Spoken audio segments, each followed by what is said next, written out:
I'll never forget David's face. He was white as a ghost. Tony Marcia, Bowie's driver and close friend, is speaking for the first time 40 years later about the night of December 8, 1980. That night, when Marcia picked Bowie up from his apartment, Bowie whispered words that would haunt him forever. "John's dead, and I never got to tell him." Tell him what? That mystery begins with 3 empty front-row seats at a Broadway theater. If you want to hear the rest of this story, please don't forget to subscribe, because what Bowie couldn't tell Lennon would become one of rock history's deepest regrets. December 9, 1980. The Booth Theatre on Broadway was packed. David Bowie was performing The Elephant Man, and he'd been looking forward to this night for weeks. 3 front-row seats were reserved for very special guests. The middle seat was for John Lennon, the seat on the right was for Yoko Ono, and the seat on the left, that was for Mark David Chapman, the man who, the night before, had murdered John Lennon in cold blood. And according to police, Bowie was second on his list. But to understand how we got here, we need to go back 5 years to a legendary recording session that changed both their lives forever. It all started at a party thrown by Elizabeth Taylor in 1974. David Bowie was 27, and at the peak of glam rock. He'd killed off the Ziggy Stardust character, closed the Aladdin Sane chapter, and was now searching for something new. He was obsessed with American soul music and had moved to New York to record the Young Americans album. John Lennon was 34, living through the uncertain period after the Beatles' breakup. He'd separated from Yoko Ono and was in what he called his lost weekend period. When they met at Elizabeth Taylor's party, there was an odd tension in the air. Bowie had always been a Beatles fan and had idolized Lennon since childhood. But Lennon didn't take Bowie's glam rock image too seriously. Bowie worked up the courage to ask him, "What do you think of my music, John?" Lennon answered with his characteristic bluntness, "It's great, but it's just rock and roll with lipstick on." Bowie took it as a compliment because anything that came from Lennon's mouth was precious to him. He was one of the brightest, quickest, most sincere socialists I've ever met, Bowie would recall years later. In January 1975, Bowie invited Lennon to Electric Lady Studios. They were going to cover Across the Universe for the Young Americans album. The first 2 hours in the studio were filled with strange silence. Ava Cherry, the backup vocalist, remembers, "David was going crazy because he was so nervous. He really idolized John Lennon, and that day David was like a little kid." Tony Visconti, Bowie's longtime producer and friend, had come to the studio to ease the situation, but the two stars barely talked to each other. Then Bowie pulled out his sketchbook and started drawing Lennon's portrait in charcoal. Lennon found this interesting, and finally, the ice broke. When the Across the Universe recording was finished, something happened. Guitarist Carlos Alomar started playing a riff he'd developed for Foot Stompin', a song Bowie was thinking of covering. The riff was so powerful that Bowie immediately stopped. "Carlos, that riff is too good to waste on a cover." Lennon was in the studio with them and started making nonsense sounds over the riff. "Aim, aim, aim," he was saying. Bowie listened closely, and that sound transformed into Fame. Right then, one of music history's most iconic collaborations was born. They wrote the song in an hour, recorded it, and Fame became Bowie's first #1 hit in America. But more importantly, a deep friendship had formed between the two men that day. Lennon gave Bowie advice about management. "He told me your current manager is ripping you off." Bowie would recall, "John was the man who taught me to work without a manager. He told me if you know your own worth, you don't need to give yourself to one man forever." This advice changed Bowie's career and led him to end his relationship with Main Man Management. Bowie remained grateful to Lennon because John had given him not just musical lessons, but practical life lessons too. In June 1977, Bowie was returning from a Japan tour with Iggy Pop and made a transit stop in Hong Kong. John Lennon was there too, traveling with 2-year-old Sean to meet up with Yoko in Japan. They were staying at the Mandarin Oriental Hotel. Assistant Coco Schwab, Iggy Pop and Bowie were sitting in the hotel lobby when the elevator doors opened. John Lennon stepped out wearing an oversized basketball jersey. When he saw David, a huge smile appeared on his face, and he gave him a massive hug. Iggy Pop was shocked because he didn't expect to see this kind of warmth between two giants of the British music world. "I was surprised to see an industry titan display that much warmth," Iggy would recall. Also, seeing him in a basketball jersey was super cool. That night, the four of them went out to dinner. After Sean went to bed, they explored Hong Kong's nightlife. They even went to a topless bar, and something funny happened there. The service was slow, and Lennon stood up, half shouting, half laughing. "Have you ever heard of the Beatles?" The waiter was stunned, but service sped up. Another night they went to a fancy country club, and Lennon pulled the same stunt. That was his style. He wasn't shy about using his fame, but he did it in such a funny way that nobody took offense. One afternoon, while wandering through one of Hong Kong's famous street markets, Bowie saw something interesting. At a stall selling vintage clothes, one of the Beatles' jackets was hanging. It was a replica, but it looked impressive. Bowie wasn't normally the type to do things like this, but in that moment, he couldn't resist. "John, would you put this on so I can take a picture?" he asked. Lennon laughed. "Seriously, David? Okay, fine." He put on the jacket, but it was too small for him. It was as if John had outgrown that jacket years ago. Bowie took the photo and would say years later, "I still have that photograph. The jacket didn't fit properly. You could tell John had outgrown it." That moment was symbolic for them, because both of them had outgrown their pasts and become different people. But something else happened on that trip. One evening over dinner, Bowie mentioned his security concerns to Lennon. Lennon shrugged. "David, if someone wants to kill you, they'll kill you. Security guards can't stop that. I'm not afraid because being afraid is pointless." Those words disturbed Bowie because Lennon was so vulnerable. Everyone knew his address at the Dakota Building. He had no security. Bowie had said, "Be careful, John." But Lennon had laughed. "Don't worry, David. I'm immortal." In 1980, Bowie was in Berlin performing The Elephant Man on Broadway. Lennon had returned after a 5-year break with the Double Fantasy album. He was back in the media, giving interviews. This caught the attention of a 25-year-old man named Mark Chapman. Chapman lived in Hawaii and was obsessed with the Beatles, but he harbored hatred toward Lennon. He couldn't forgive the "more popular than Jesus" comment. He saw Lennon's wealth as hypocrisy. He'd read The Catcher in the Rye dozens of times, and a plan formed in his mind. He would kill John Lennon and make history. At the end of November, Chapman flew from Hawaii to New York. He brought a .38 caliber handgun with him. He waited for days outside the Dakota Building. Then something occurred to him. David Bowie was also in New York performing The Elephant Man every night on Broadway. On the night of December 6th, Chapman went to the Booth Theatre and watched Bowie. After the show, he photographed him at the stage door. When Chapman returned to his hotel room, there was a program on his desk.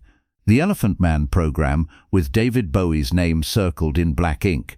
He'd purchased a front-row ticket for December 9th. His plan, first Lennon, then Bowie. 2 British icons, one after the other. That day, Bowie was in rehearsal. The Elephant Man season had been running for 3 months, and Bowie was performing Joseph Merrick every night. The role was physically demanding because Bowie didn't use makeup. He showed Merrick's deformity only through body movements. He'd twist his shoulders, change his walk, and soften his voice. Critics had praised his performance, and the show was selling out every night. That afternoon, talking with his assistant, he mentioned John. "John and Yoko are coming this week. They're going to see the show. I'm so excited because I haven't seen John in a long time." Indeed, Lennon and Yoko Ono had purchased front-row tickets for Tuesday evening, December 9th. Bowie was looking forward to that night. Maybe after the show they'd go to dinner, talk about old times. Maybe they'd exchange ideas about new projects. Bowie didn't want to leave any questions unasked, but something was bothering him that day. He'd read in the morning paper that Lennon was being very open in recent interviews. He was giving out his address, describing his daily routine, proudly stating that he lived without security. Bowie had been worried. He remembered that conversation in Hong Kong. He'd said, "Be careful, John," but Lennon hadn't listened. Now Lennon was everywhere in the media, and Bowie thought this was dangerous. But then he calmed himself down. "I'm overreacting," he thought. "John's right, you can't live in fear." It was 10 o'clock that evening, and the Elephant Man show hadn't started yet. The Booth Theatre was closed on Monday nights. Bowie was resting at home, preparing for the next day's show. The TV was on, but he wasn't really watching. At 10:50 the phone rang. It was his assistant, and her voice was trembling. "David, turn on the TV, right now." Bowie picked up the remote and changed the channel.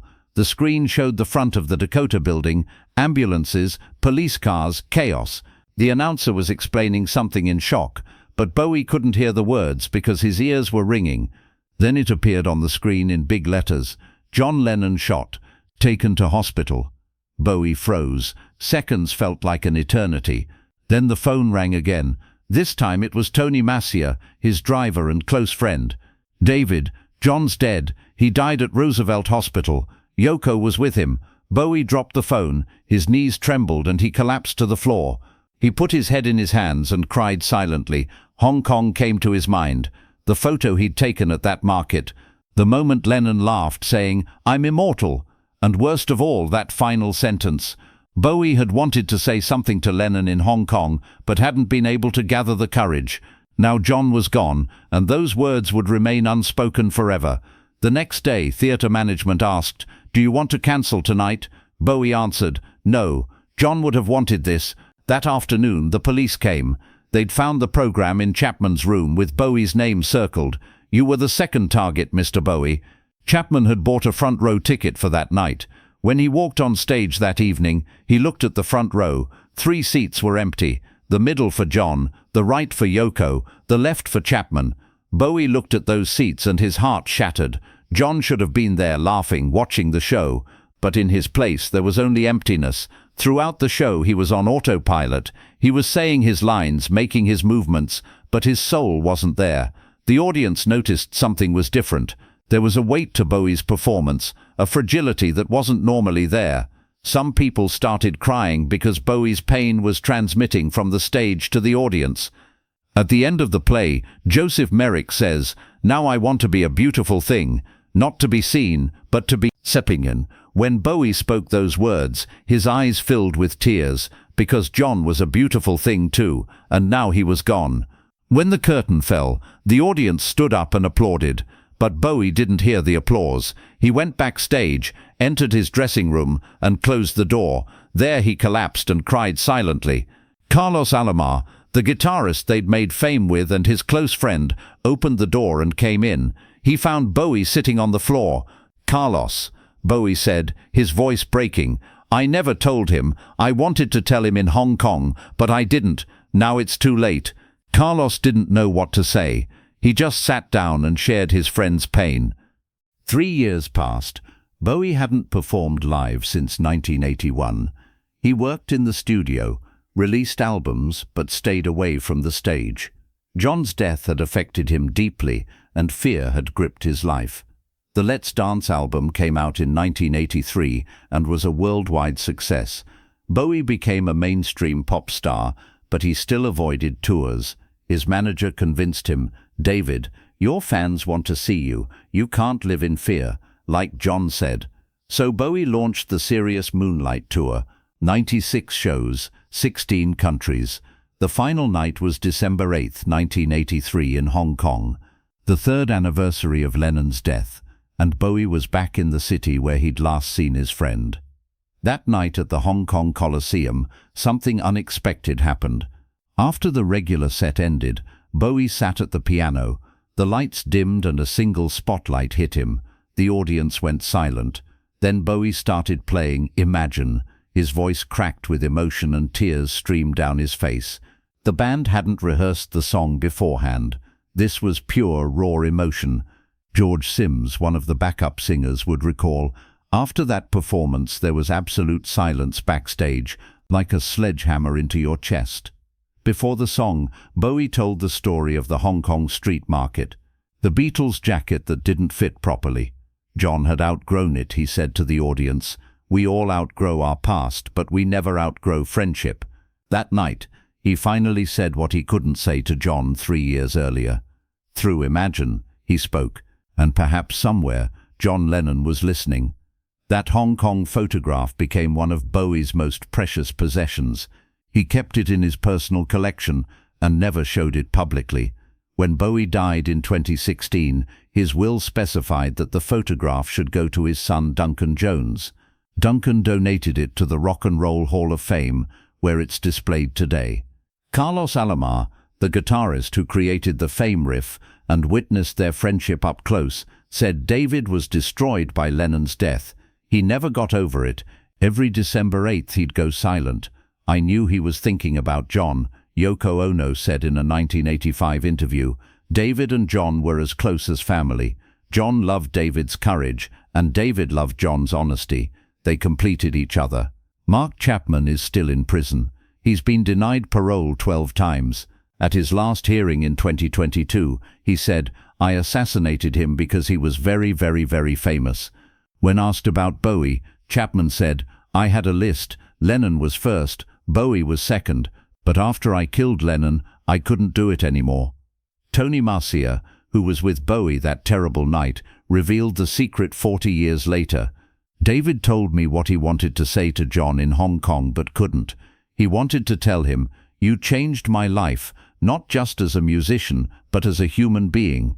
You taught me that art and honesty can coexist. Thank you for that.'" These simple words became a lifetime of regret because he never got the chance to say them. But one thing is certain, that night Bowie went on stage. Despite his pain, he performed. Despite his fear, he put on a show. And that might have been the greatest tribute he could give to John Lennon, because John always said, "Life is what happens while you're busy making other plans." That night, life dealt Bowie a terrible blow. But Bowie stayed standing, he took the stage, and he kept on living in his friend's memory.